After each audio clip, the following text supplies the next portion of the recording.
Hello guys, नमस्ते। एक बार फिर से आप सभी का इस HDF पाठशाला चैनल में हार्दिक स्वागत है। और हमारा टॉपिक चल रहा था चौहान वंश। कौन सा टॉपिक चल रहा था?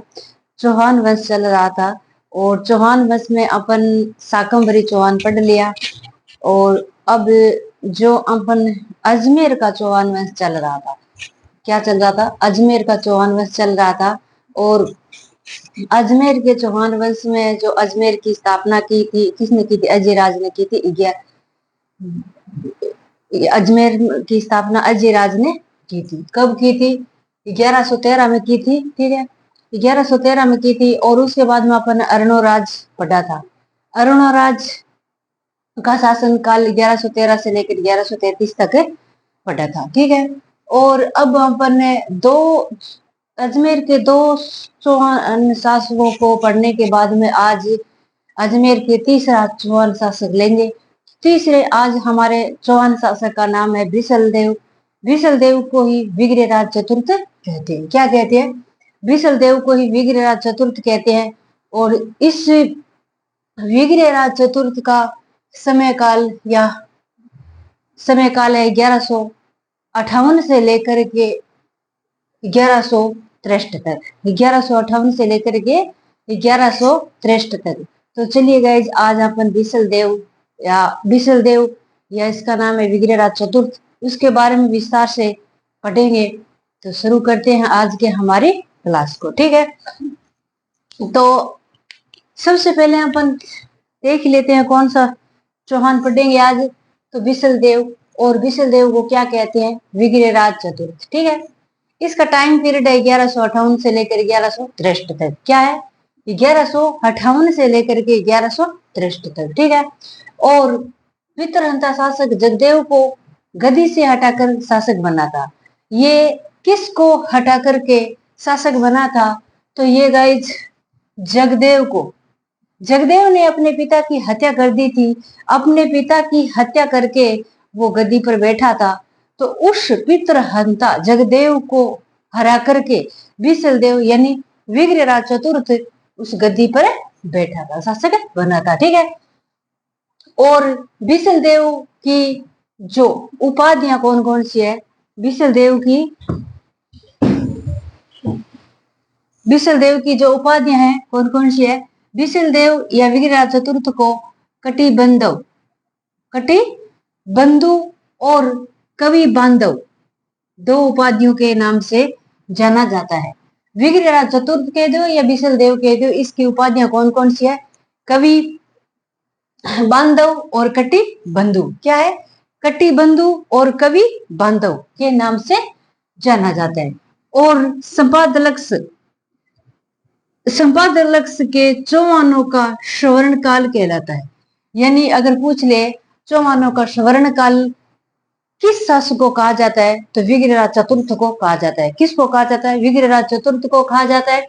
और ये विग्रहराज चतुर्थ दिल्ली के तोमरवशी शासकों को हरा करके और दिल्ली पर अधिकार किया था। विग्रहराज चतुर्थ किसको हरा करके दिल्ली पर अधिकार किया था? तो तोमरवंशी शासकों को हरा करके दिल्ली पर राज किया था। ठीक है।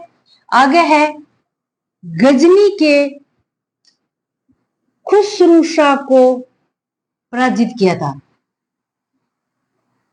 सबसे पहले पितृहंता जगदेव को हटा करके शासक बना था। उसके बाद में दिल्ली के तोमरवशी शासकों को भी हरा करके दिल्ली पर अधिकार कर लिया।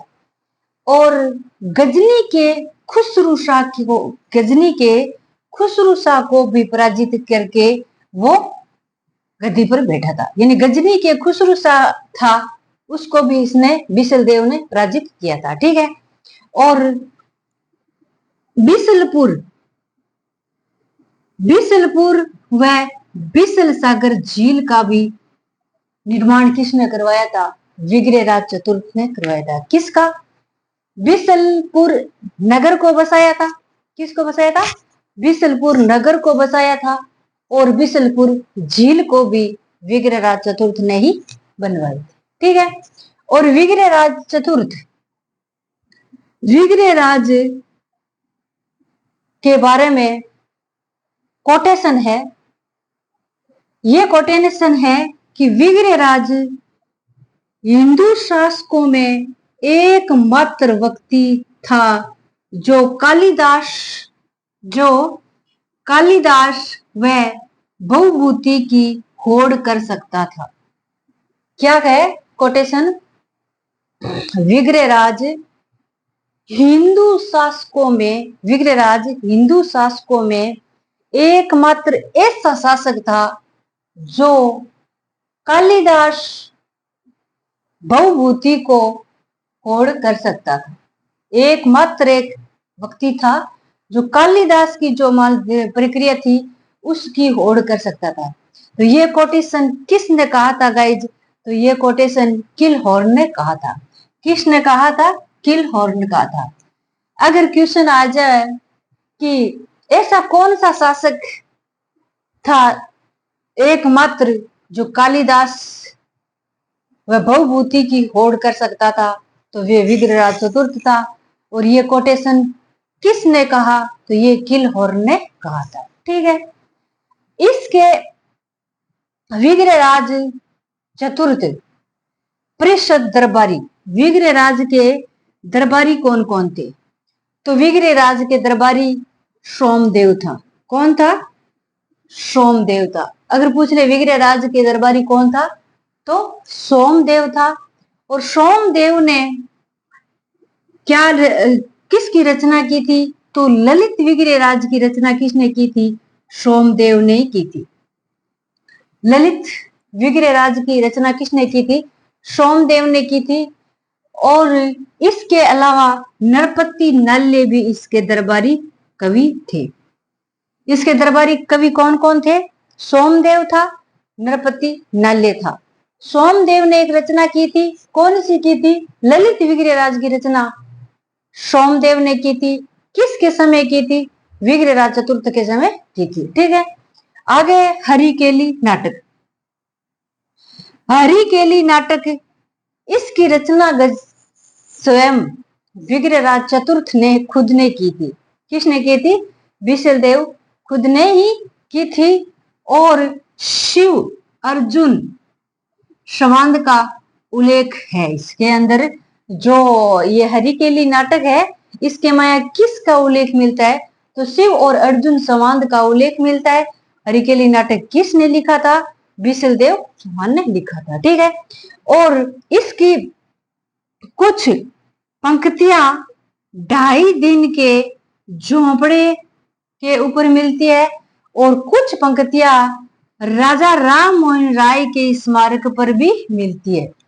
जो हरिकेली नाटक के अंदर जो पंक्तियां है वो 2.5 दिन के झोंपड़े के ऊपर भी मिलती है और राजा राम मोहन राय की जो स्मृति है उसके अंदर भी मिलती है। ठीक है। विग्रहराज की मृत्यु हो गई। एक कोटेशन और है, विग्रहराज की मृत्यु हो गई तो कवि बांधव की उपाधि निरर्थक हो गई, क्योंकि इस उपाधि को धारण करने की क्षमता किसी में नहीं थी।